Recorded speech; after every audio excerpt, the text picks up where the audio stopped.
حاجی نعیم صاحب کا جواب سن کر میرا منہ کھلے کا کھلا رہ گیا۔ یوں لگا جیسے میرے پیروں تلے زمین کھسک گئی ہو۔ میں نے دوبارہ پوچھا، حاجی صاحب کیا کہا آپ نے؟ حاجی صاحب نے مکمل اطمینان سے وہی جواب دیا، میں راشد کو بدمعاش بنانا چاہتا ہوں۔ میں نے بے اختیار اپنی کنپٹی کھجائی۔ حاجی صاحب کو میں 20 سالوں سے جانتا ہوں، انتہائی ڈیسنٹ انسان ہیں، ریٹائرڈ بینک آفیسر ہیں، نہایت خوش لباس ہونے کے ساتھ ساتھ نہایت شریف بھی ہیں، ہمیشہ سے اعلیٰ تعلیم کے حق میں رہے ہیں، ماشاءاللہ 4 بیٹوں کے باپ ہیں۔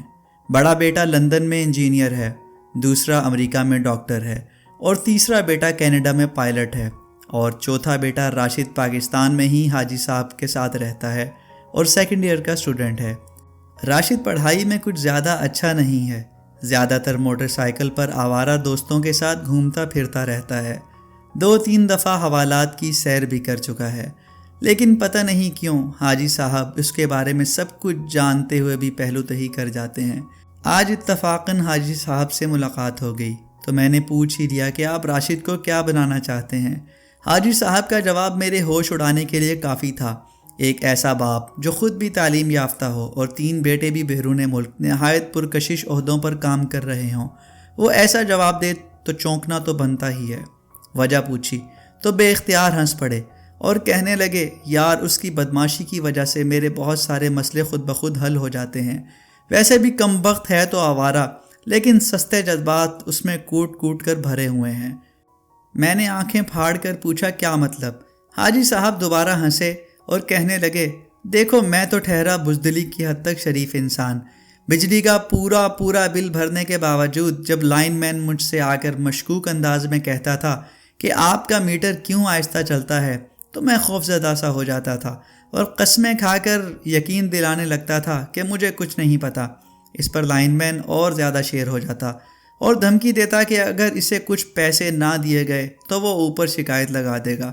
میں ہر دفعہ اسے بلا وجہ خوش کرنے کے لیے 1500 روپے دے دیا کرتا تھا۔ اس بات کی خبر میرے چھوٹے بیٹے راشد کو ہوئی تو اس نے اپنے انداز سے لائن مین سے بات کی۔ فائدہ یہ ہوا کہ لائن مین خوفزدہ ہو گیا اور اب جب بھی اس سے آمنا سامنا ہو تو خاموشی سے سلام کرتا ہے اور چپکے سے نکل جاتا ہے۔ بازار میں ایک دفعہ ایک موٹر سائیکل والا غلط رخ پر آ رہا تھا، سیدھا مجھ سے ٹکرا گیا اور الٹا مجھے ہی گالیاں دینے لگا۔ راشد میرے ساتھ تھا۔ اس نے موٹر سائیکل والے کو گریبان سے پکڑ کر 2 تھپڑ لگائے اور موٹر سائیکل والا بے اختیار میرے قدموں میں گر گیا۔ تم نے دیکھا ہی ہوگا کہ ہمارے ہمسائے اکثر اپنی گاڑی ہمارے گیٹ کے عین سامنے لگا جاتے تھے۔ میں نے 1-2 دفعہ ان سے گزارش کی کہ ایسا نہ کریں کیونکہ پھر ہمیں مین گیٹ کھولنے میں پریشانی ہوتی ہے، لیکن انہوں نے الٹا مجھے ہی برا بھلا کہا اور باز نہیں آئے۔ راشد نے ایک ہی دفعہ ان کے دروازے پر جا کر کوئی بات کی، اس کے بعد ان کی گاڑی کبھی بھی ہمارے مین گیٹ کے سامنے کھڑی نہیں ہوئی۔ اب کی بار ہنسنے کی باری میری تھی۔ میں نے قہقہا لگایا تو گویا آپ 3 بیٹوں کو اعلیٰ تعلیم دلوانے کے بعد چوتھے بیٹے کی بدمعاشی انجوائے کر رہے ہیں۔ حاجی صاحب خاموش ہو گئے، کچھ دیر میری آنکھوں میں دیکھتے رہے، پھر میرا ہاتھ پکڑ کر قریبی دکان کے تھڑے پر بیٹھ گئے اور بولے، سچ پوچھو تو مجھے راشد کبھی اچھا نہیں لگتا، لیکن اب احساس ہوتا ہے کہ کاش میں نے اپنے سارے بیٹوں کو ایسا ہی بنایا ہوتا۔ میں نے جس بیٹے کو بھی اعلیٰ تعلیم دلوائی وہ مستقبل بنانے ملک سے باہر چلا گیا۔ میرے تینوں بیٹے شادی شدہ ہیں اور اپنے اپنے گھر بہت خوش ہیں، لیکن میں اور میری بیوی بالکل اکیلے رہ گئے ہیں۔